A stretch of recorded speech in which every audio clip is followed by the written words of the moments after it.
Okay, so tonight our featured speaker is Keith Allison, and a lot of you have heard his name or know him. He was involved in a lawsuit that became an international news. Last year? Was it last year? Yeah, within the last year. Yeah, so he'll tell you all about that. But basically, yeah, he's a teacher that spoke out just on social media about the veal industry, and he was fired from his job for that. So he's going to tell you all about his experiences with losing his job and the laws regarding how they're allowed to do things like that or not allowed. And before we get started with Keith's talk, though, Liam Plevin is a 10-year-old who has been vegan for 4 years, and we were just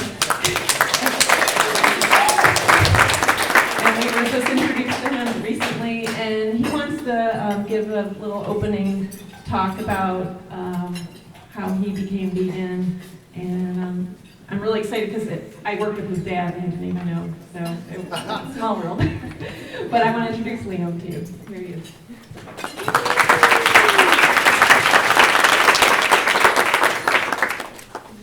Hi, my name is Liam. I'm 10 years old and I've always loved animals. I've grown up vegetarian my whole life and I thought that was the best way to help animals. I didn't know until I was 6 that there was even more ways I could help animals.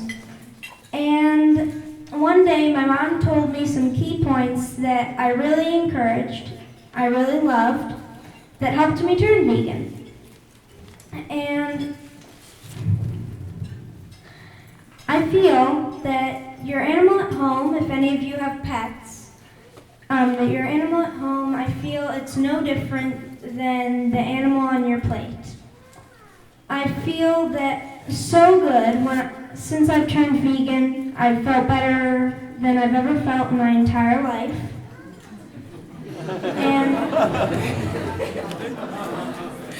And I feel like people don't know how many substitutes people have come up with, but people have come up with a substitute for literally everything. From chickens to milk to everything, literally. So to end my little part of this speech, I wanted to say that by being vegan, I feel like I'm making a contribution to all the animals and to the planet. Thank you for listening, and thank you for letting me speak.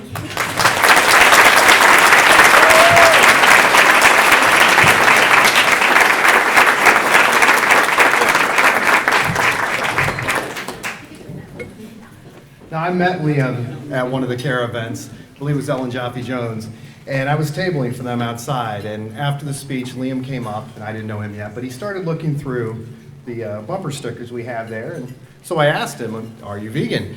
And yeah, and he started talking to me, and he was one of the most articulate and thoughtful kids I've heard, and he's just amazing the things that he could think of and the way he could express himself. And at the time, I'm like, people need to hear him. And I contacted Jen, and I was like, this would be great to open for somebody. And then at some point, she asked me to speak, and I'm like, well, hey, I've got somebody who can open for me, because this kid is awesome. So thank you so much, Liam. Appreciate you being here. Set that down so I have to carry that the rest of the night. It's wonderful to see you all here. We are packed in, and I'm thrilled with everyone coming out, and thank you for being here. I know there are a lot of vegans in the audience. There are a lot of non-vegans in the audience, which is pretty exciting, so I get to talk to all of you, not just the ones who might agree with some of my things, but also some of the things that people that might disagree. And so the things I talk to you tonight, I'm not here to make any decisions for you. I couldn't even if I wanted to. We can and we should share our knowledge and our information with each other, but we can't decide what people do with that information. So what seems clear from my eyes may look different from yours. So all I can ask is that you listen, give my words sincere thought, and act based on your own values. But values that are built not upon blocking information from your hearts, but on being fully informed and making decisions with your eyes open. If someone was to shove a long metal object into your sexual organ and deposit semen inside of you, impregnating you, without your consent or any concern for your feelings. What would you call that? If you were to carry this baby through a full pregnancy, birth this baby, and be ready to love and nurture this baby, only to have him dragged away from you almost immediately as you cry out in protest and despair, never to see him again, what would you call that? If you were subjected to this same vicious cycle year after year until your tattered body was no longer profitable enough to justify keeping you alive, so a steel bolt was sent into your brain, what would you call that? As a society, we call this milk. I didn't want to be a vegan activist. Nobody does. No one ever stands up in kindergarten and says, I hope to one day realize that our world is messed up so I can try to help fix it. I didn't even want to be vegan. No one wants to think that the practices we grew up participating in don't match our morals. No one wants to realize that we are contributing to things that we wouldn't want to support. No one dreams of causing suffering. No one yearns for more pollution. No one hopes to destroy rainforests. No one wishes to shrink our food supply while humans starve. When we make these connections, however, we are faced with a choice. Do we continue doing what we have always done, or do we begin to make changes? Do we ignore our impact on the world, or do we strive to improve it? Once I began to fully embrace my own personal choices, and how much impact these choices had on other sentient beings and on the planet, my activism started to flow out of me. Within days of becoming vegan, as I was lying in bed, an image of a dairy farm came clearly into my mind. A cow was drinking coffee and reading the newspaper. As humans were hooked to machines so that their milk could be taken and sold for profit. Now, how powerful this was to me, both emotionally and visually, to envision this role reversal. I grabbed my pencil and drew the images that lingered in my mind. When I shared my art, a non-vegan friend reached out to me. So, are you a vegan activist now? Activist. It sounded like a dirty word, like an angry in-your-face thing. I wasn't ready to own it yet. I told her I was just sharing what I felt. Her reply surprised me. Sorry about that. This non-vegan friend, who I thought was rolling her eyes at me, replied, I know the system is broken. Change it for us. I became increasingly comfortable with the activist part of my new title. Being an activist really just means you're willing to speak out for what's important to you, even when others disagree. It means that using your voice against injustice is more important than keeping everyone comfortable. You don't have to be angry. You don't have to shout. You can speak with love. You just can't be silent. Sometimes we plan our activism. You table for an event, you leaflet, you protest, you sing a song, you write a poem, you paint, you give a speech, you start an animal sanctuary. Sometimes your activism just comes naturally. You meet a stranger in the grocery store aisle who notices the food in your cart. Someone asks you, why are you vegan? Sometimes you're out enjoying a beautiful bike ride, and then you see this.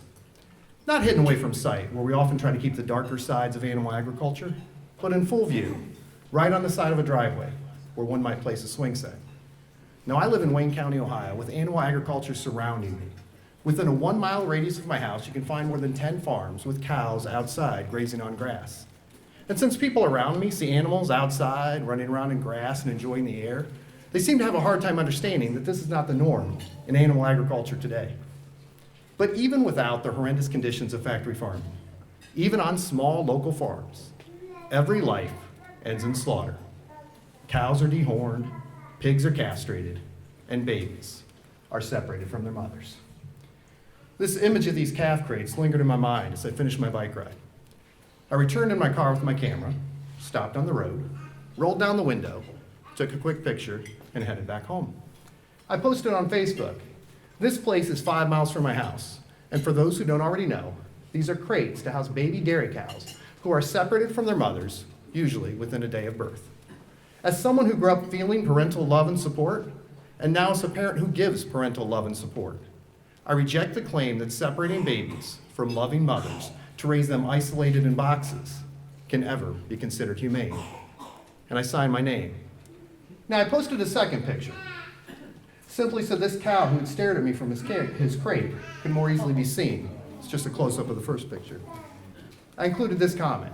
The cruelty of separation, loneliness, and infant slaughter lingers inside each glass of cow's milk. Your voice can help change the system. You don't have to support this.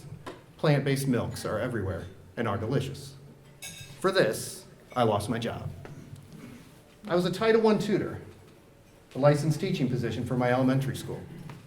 I had begun the year having been verbally rehired on another one-year contract. I'm going to walk you through my first week of school. So Monday, August 18th, 2014, beginning of last school year, was a teacher workday. Tuesday was another teacher workday. But this time, afterwards, I was called into my principal's office, where I was met by my superintendent.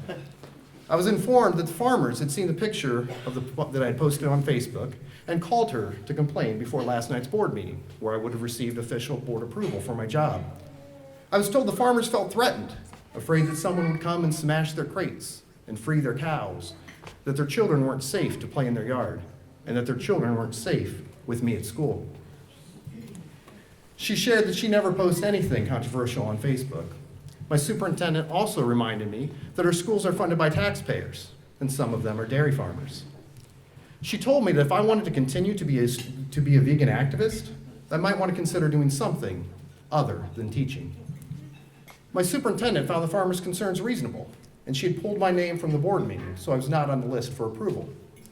She retroactively changed me into a substitute teacher, having me continue on while she looked into this, but threatening a written reprimand for my file if she found out about anything like this again. Wednesday was the first day of school for the kids, but not for the farmers' kids. The farmer officially withdrew their kids in protest over my Facebook post and my non-removal from the school. Thursday, I taught kids and was left alone. It's a good day. Friday, at the end of the day, I was called into the principal's office yet again. I was informed that the superintendent had decided that I would no longer be used for this position. 1 week of school, and my school year was over. My job was gone.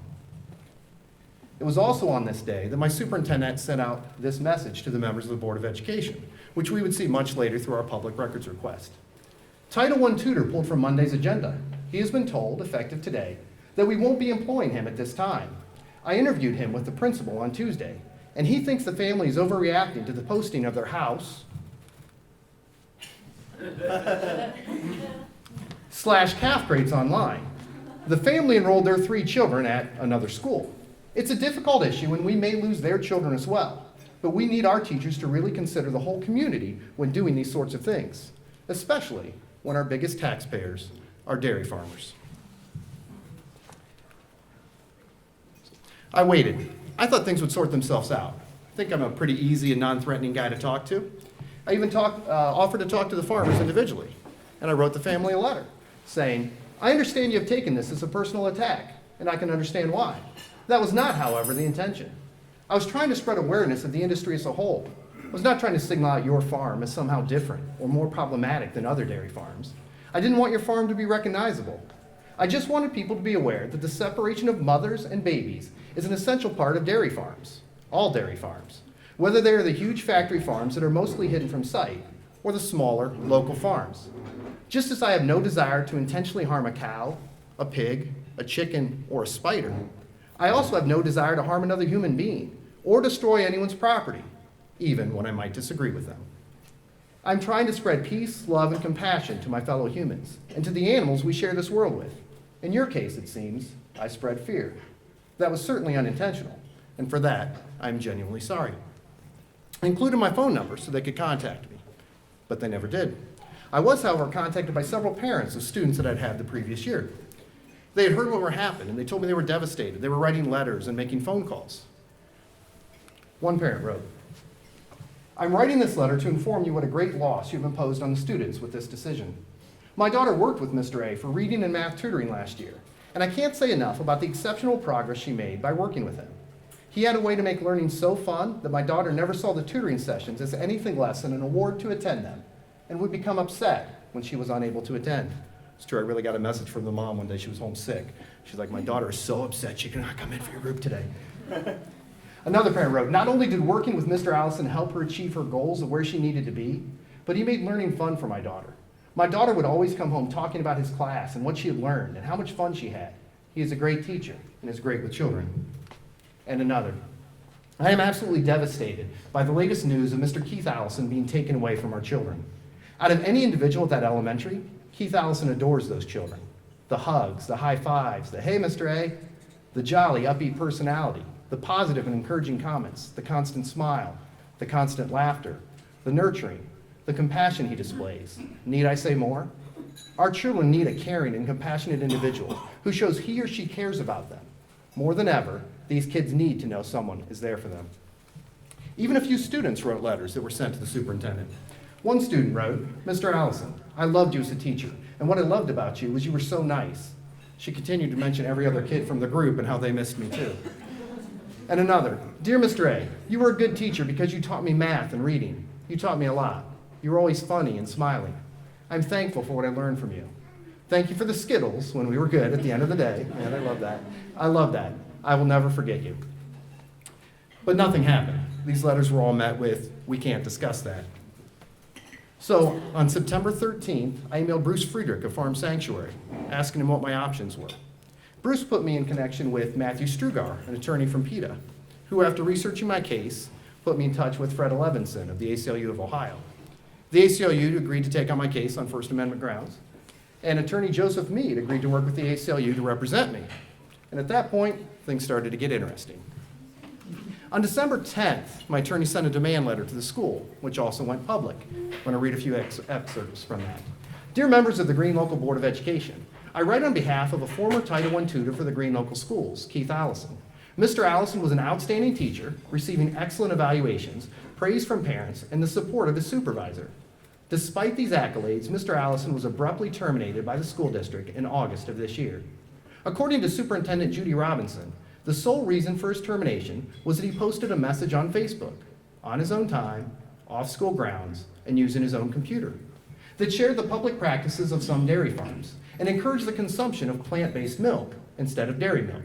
Attached to this letter is a copy of the entire post in question. Urging people to drink soy milk on Facebook is not a fireable offense.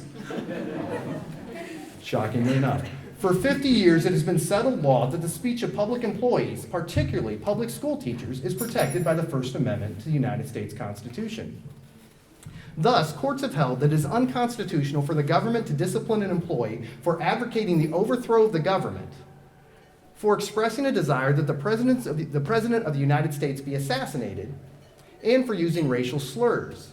The school district's decision to punish the expression of a vegan viewpoint falls well short of this high constitutional standard. To remedy the district's unconstitutional firing, we insist that you promptly issue an apology, replace Mr. Allison in his position as a Title I tutor, provide him with the back pay for the period he was wrongfully deprived of employment, and clarify the district's policy to bring it into conformity with constitutional rules. The story hit a nerve and took off.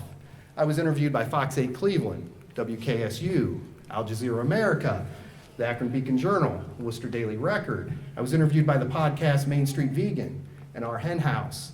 And I started showing up all over the place. My story was written about in places like One Green Planet and even internationally in places like the Irish Mirror.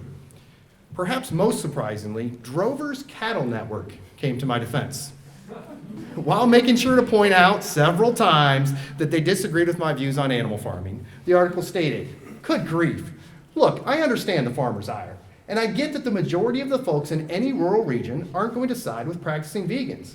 But the right to free speech is enshrined in the First Amendment precisely for that reason.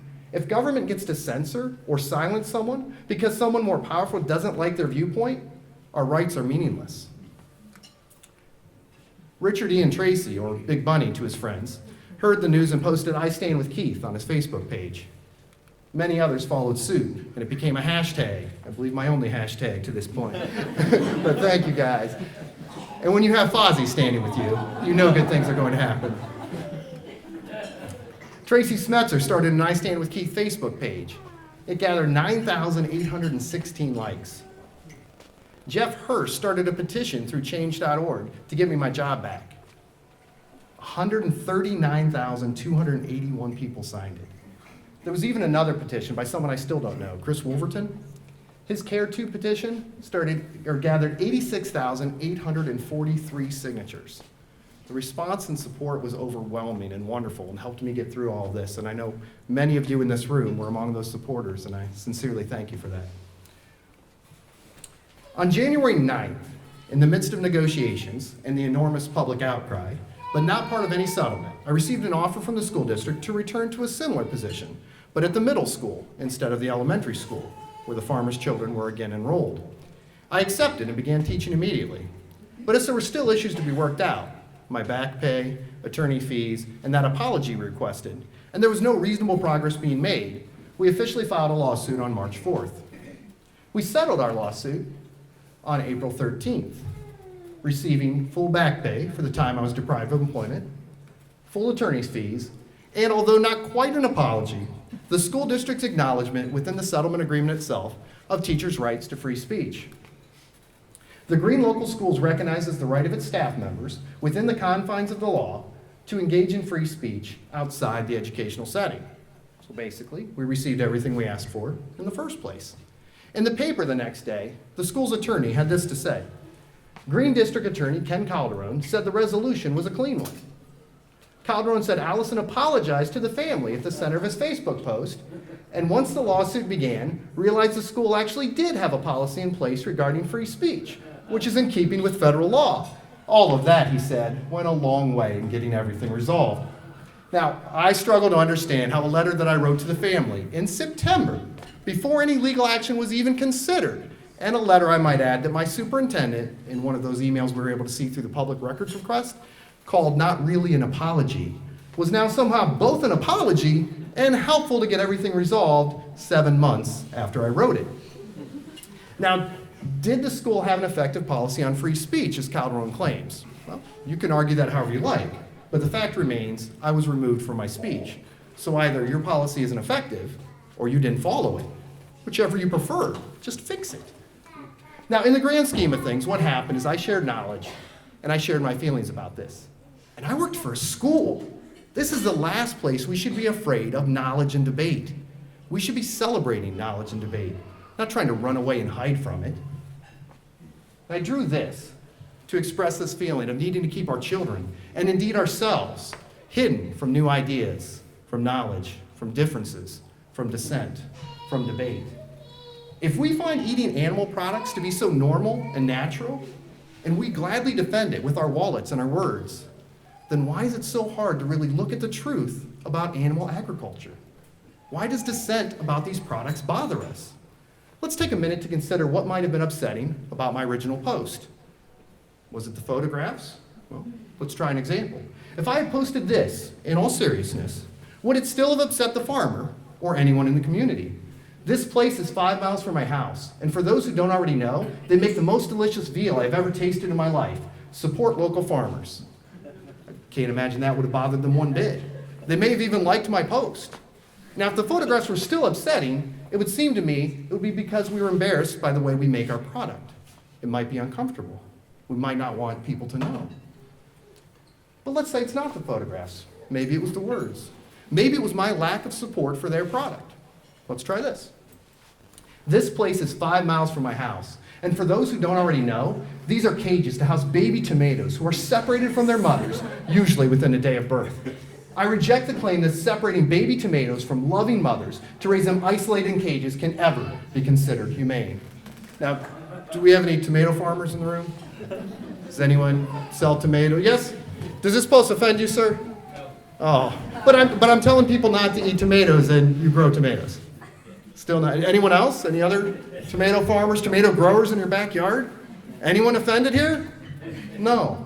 All right, well, maybe it's just because we know this is silliness, right? Okay, well, what if I'd said, tomatoes are the most disgusting things I've ever tasted? How about now, sir? Did I offend you? Will this give you trouble eating a tomato tomorrow? No? Anyone?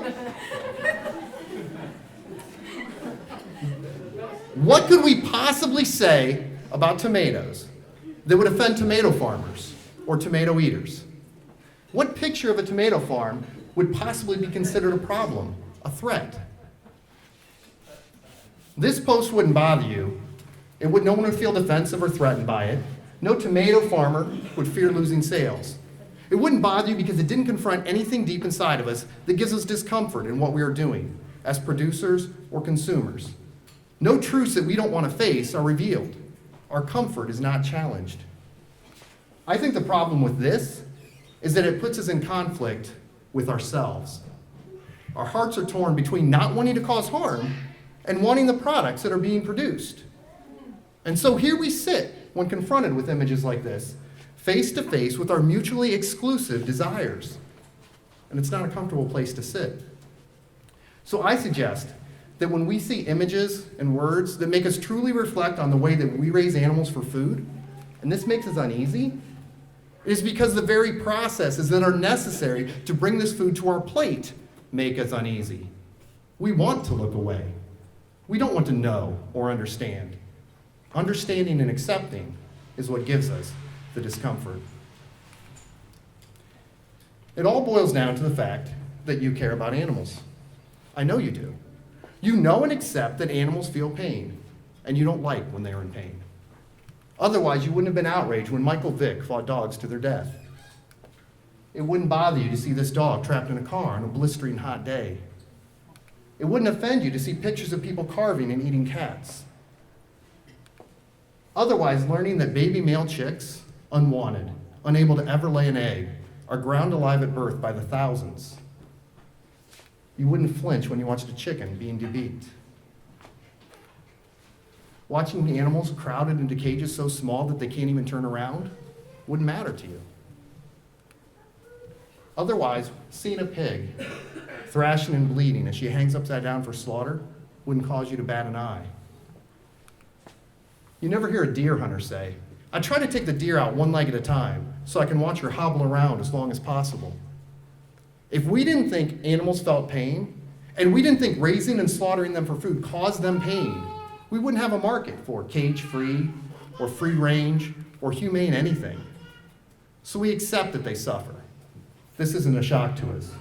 And we don't like that they suffer. We prefer less suffering to more suffering. And yet still, we cause their suffering. Out of necessity? No. It is quite clear that one can be healthy, and probably healthier, without eating animal products. It is clear that we will take better care of the planet without animal agriculture. It is clear that there will be more food for humans to eat if we stopped breeding farm animals. So why do we do it? Why do we settle for trying to less cruelly do something that is unnecessary? Why do we so adamantly defend doing something that causes us great discomfort when we look at it in the eyes? What do we tell ourselves so that we don't have to change, so we don't have to stop, so we can maintain every palate pleasure we've enjoyed? We try to cling to some reason of necessity where there is none. We try to convince ourselves that we are trying to cause less than the full amount of possible harm. We comfort ourselves that causing less suffering is better than causing more suffering. And yet still, we request that the suffering continues. Now, slaughterhouses are places that intentionally stay hidden from sight. And I'm going to take just a minute to talk about what goes on inside them. Not even about the countless animals that lose their lives there. I want to talk about the humans. Inside slaughterhouses, our demand for these products have created some of the worst jobs imaginable. Slaughterhouses often employ immigrants, both legal and illegal, taking advantage of those most desperate for work. Most of us wouldn't want to step in and be surrounded by blood and feces every single day. We wouldn't want to risk the high dangers of injury and disease these workers face.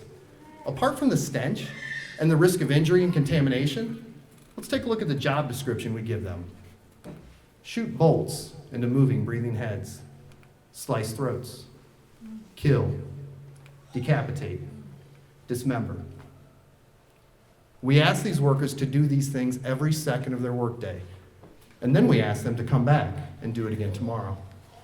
You'd have to become desensitized to the violence. How could you not? How could you perform this job every single day and not be either desensitized or slowly going insane? When things go wrong and excessive cruelty and abuse in the slaughterhouse is exposed on camera, we blame these workers for not being able to cope with the situations we've placed them in. We don't fault ourselves for creating the demand. for asking them to kill repeatedly every day for us. We fault them. You should kill with more compassion, we seem to be saying, hoping and believing that is even possible.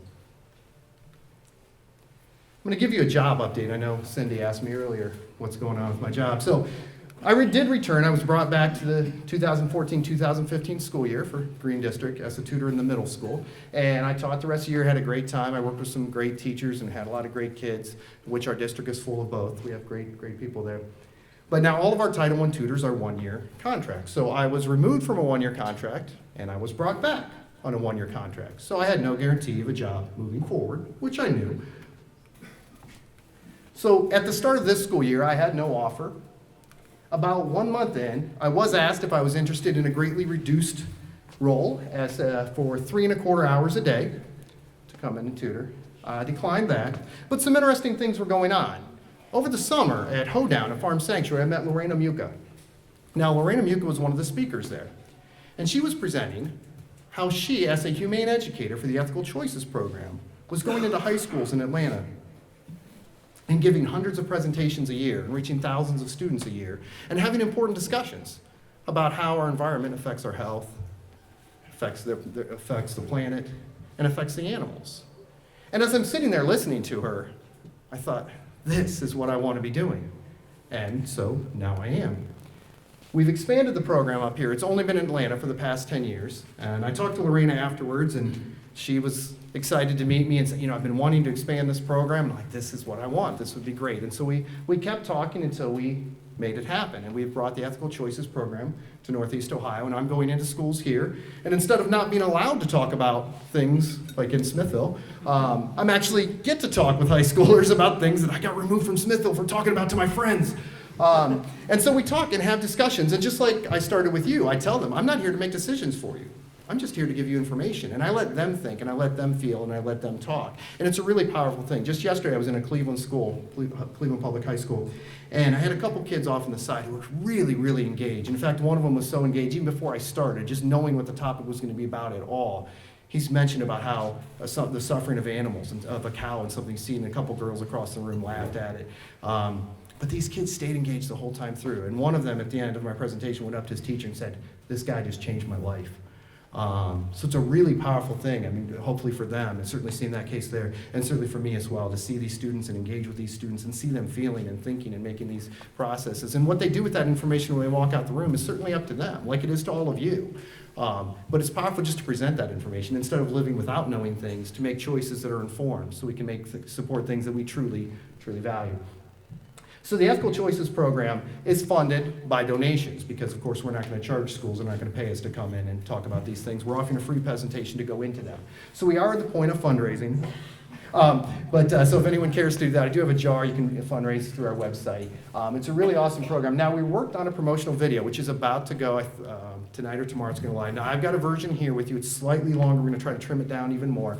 And I'm going to share it with you because you're a captive audience and you get to listen. In addition to that, there are several people in this room who you will see in this video. I've got some great help on this video. So give me just a second to switch my source here.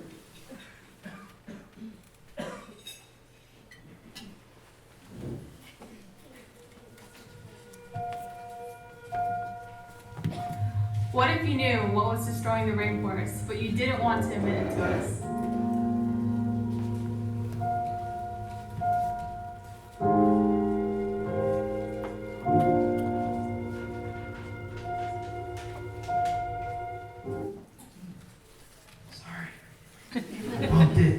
What if you knew what was polluting the lakes and streams and getting into our drinking water, but the answer wasn't comfortable, so you didn't want to address it?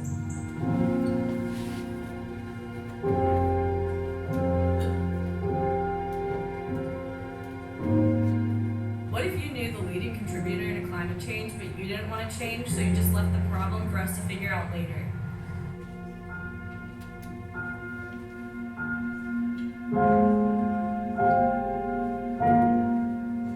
What if you saw our love for animals, but told us we needed to kill them anyways?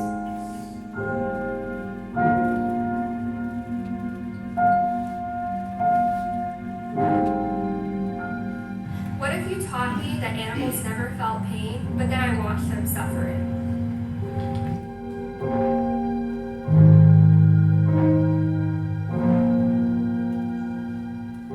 What if you knew we were shrinking our food supply while others starved, but you didn't think we could handle it?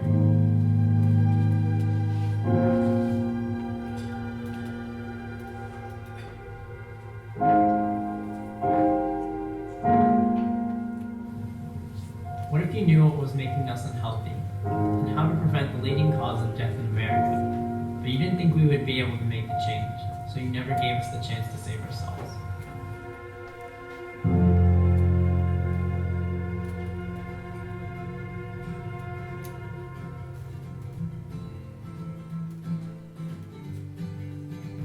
What if we wanted to know? What if we cared? What if we could change? What if there was a better way? If you hide knowledge from us, we can't make informed decisions.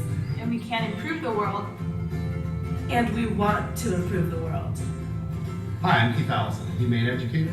The Ethical Choices program is a chance to put knowledge and choices in the hands of our high school students. Not to hide information from them, nor to make decisions for them, but to present them with information and empower them to choose the path they feel is right, for them and for the future. Hi, my name is Catherine Paxton, and I'm a high school science teacher. I believe that the Ethical Choices program is very effective at raising awareness and providing students with information about the environment, health, and ethics. I've seen my students completely change their eating habits after reviewing these presentations.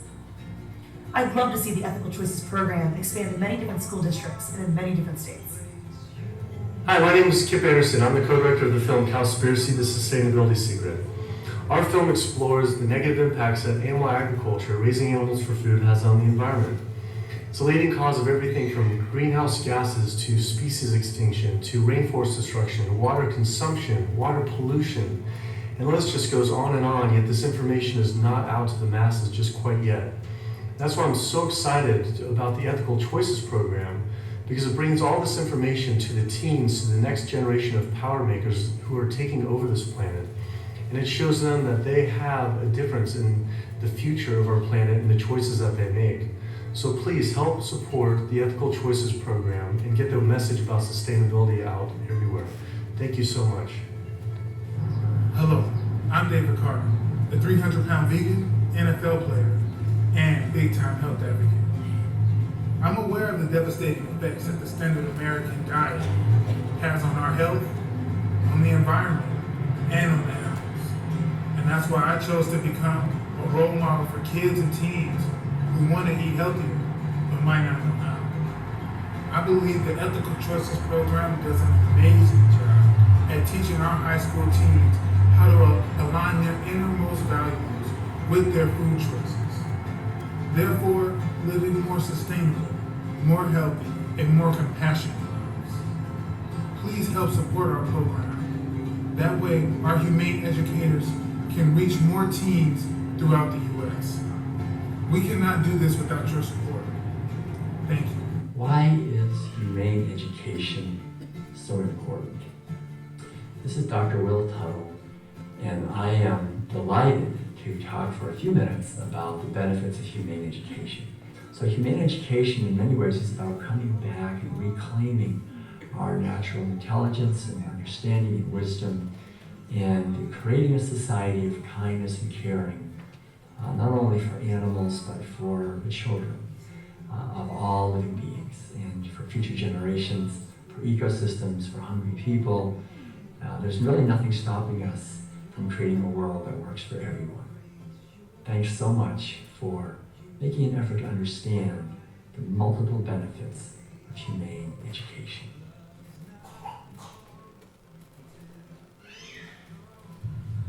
Hi, I'm Lorena Muka, President and founder of the Ethical Choices Program. Most of the serious issues that society faces today could be solved if we just address them at their roots. That's why we visit high schools, raising awareness and empowering teenagers to make better choices for themselves and for the whole planet. Just in Atlanta, we give 250 presentations a year, reaching 8,000 students with a message of compassion, sustainability, and helpfulness. Please donate to our program so we can expand it to other states and therefore reach tens of thousands of students every year. After all, they are the next generation that will make decisions that will shape life on this planet in very profound ways. Together, we can make this world a better place for all living beings. We can't do it without your support. Thank you so much. I want to take better care of the planet.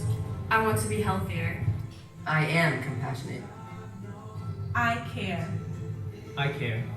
I care. I want to help. I want to help. I want to help.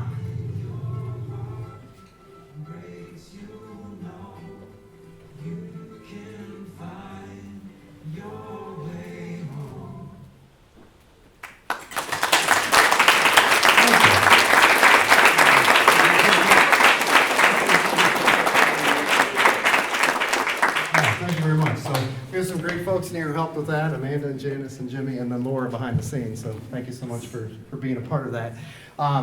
So yes, if you feel the urge, we would love any support we can get, because like I said, it all comes from donations. That's the way we can get into schools and make these programs happen.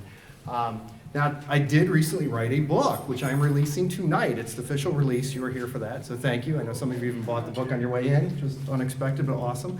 And I'll be around and I'll sign them afterwards. So this is a collection of essays I've written and artwork that I've created over the past 4 years of being a vegan, and of course then being a vegan activist, because that's just what happens usually when you become a vegan. You see things and you change things and you start wanting to share this information with other people. So it's got a lot of the things that you've seen tonight. The artwork is a lot of the artwork is in it. A lot of the words, because I was working on the book at the same time I was working on the speech, so there were things from the book. It's like, oh, I want to say that tonight, and there were things from the speech. So I was like, hey, I like that. Maybe I'll squeeze that in the book. So it's not everything I said by any means, but there's some overlaps. If you liked what I said, you'll find some of it in there. Now we're asking $15 for it. If you really want the book and you don't have $15 and you can't afford it, we'll figure it out. So come up. Don't let that be the reason you don't go home with the book. Out of those $15, $1 is going to go to Lhasa Sanctuary, which is a place very dear to my heart, a place I volunteer at. And it's a place where farmed animals go away from where they're finding slaughter and find this home where all they know is love, and they never know slaughter. And it's a really powerful place and a powerful example to spread into the world. And then another $1 is going to go to the Ethical Choices program, which you just saw the video for, which I'm working for, to help expand that and support that. The book is also available on blurb.com if you just check for it there. You can also go to yourdailyvegan.com, which you should do anyway. But Katie Trager from yourdailyvegan.com put up a feature on my book this morning, and so she also has a link. So not only can you read the feature and read everything else at yourdailyvegan.com, but you can also figure out the link to buy it. But it'll actually be cheaper for you, and I'll make more money both if you get it straight from me. So it's kind of a win-win situation. Blurb will charge you a lot in shipping, and you can walk out the door for zero shipping here. And they don't take as much of a cut this way. So that would be even ideal. Even if you don't get it tonight, you can always message me. I'll ship it to you. I'll hand it to you, whatever. So I have that. Now I'm going to read you a couple excerpts, thank you, Christy, from my book here. I don't have too much more, and then we'll do some question and answer. So this is called Normal and Natural. I need 3 hands, but that's okay. We'll make it do. All right, so this is a combination piece. The artwork is combination piece. The artwork is called I Can't Watch. And what goes with it is called Normal and Natural. Eating meat is normal and natural, you tell me. You defend it. You explain it as clearly normal, as everyone around you eats meat. You point to lions eating antelope to show me how natural it really is. You call it a personal choice. You see no problem with the way you eat. Then along comes a picture of a pig lying dead on the kill floor, with blood still oozing out of his sliced neck. Or a video of a cow hanging upside down, thrashing and twitching in the slaughterhouse. A chicken's head in a pile, detached from her body. A fish flopping around on the ship's deck, unsuccessfully gasping for breath. An axe preparing to come down onto the neck of a turkey. You immediately close your eyes or turn your head. You feel sadness. You call the images repulsive, disturbing, or offensive. If a vegan posted the images, you might call it negative campaigning or vegan propaganda. I can never watch that, you exclaim. You tell yourself the animals you eat lead happier lives and come to a gentler fate. But what slaughter are you willing to watch? How humane does your slaughter need to be before you can even glance at it without feeling sick, without losing your appetite? Do we truly hope that somewhere our pig died of old age while holding the farmer's hand? A lion never has to look away when the flesh is torn from a live zebra. The sight of blood pouring out of a freshly killed antelope doesn't turn her stomach. She doesn't need someone to deliver a wildebeest to her, packaged in convenient pieces, so she can block out any image of his death? How can eating meat be normal and natural and okay if we can't even allow ourselves to watch? And then one more I'm going to read. This is what I closed the book with, and it's called Hope. And with my third hand, I'm going to click that. I don't ever want you to look at my words and think you are a terrible person. I want you to recognize and accept the wonderful person you are. And then I want you to reevaluate, as we almost constantly do to grow, whether your choices fully reflect your wonderfulness or whether they can improve. It is because I think so highly of you that I think we can change. That is what gives me hope.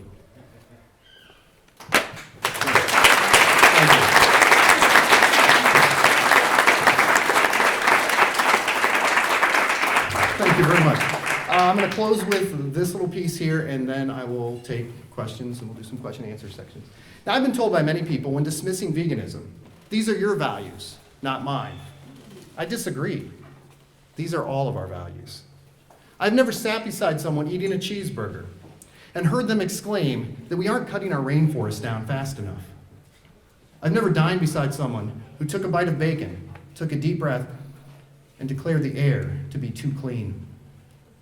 I've never sat with someone who was drinking a milkshake and heard them wish for a way we could feed less people in this world.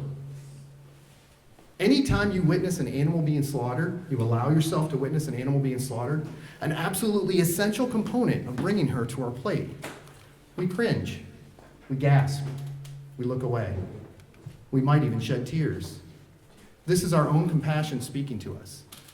A blade chopping through a duck's head, a bolt entering a cow's brain, a knife slicing a goat's neck. These are not images in which we find comfort and acceptance. These are troubling images that most of us try not to think about as we take that next bite. The real question is not whether we want to cause harm. We don't. The real question is not whether we want to pollute our air or our water or rid ourselves of our rainforests. We don't. The real question is not whether we want to shrink our food supply while humans starve. We don't. The real question is how much are we willing to personally examine our own impact and use that knowledge to make choices that will support the values that we already have in our own hearts. It is not a question of if we care, but a question of how much we care. Oh, that was supposed to come a second ago. We have the power to say no, to stop, to remove our demand for all of this to happen 3 times every day. Are we going to make choices that reflect the kindness and compassion that we already have in our hearts? Or are we going to close our ears and our eyes to the truth so that we can enjoy the taste? The choice is quite literally in your hands. Thank you.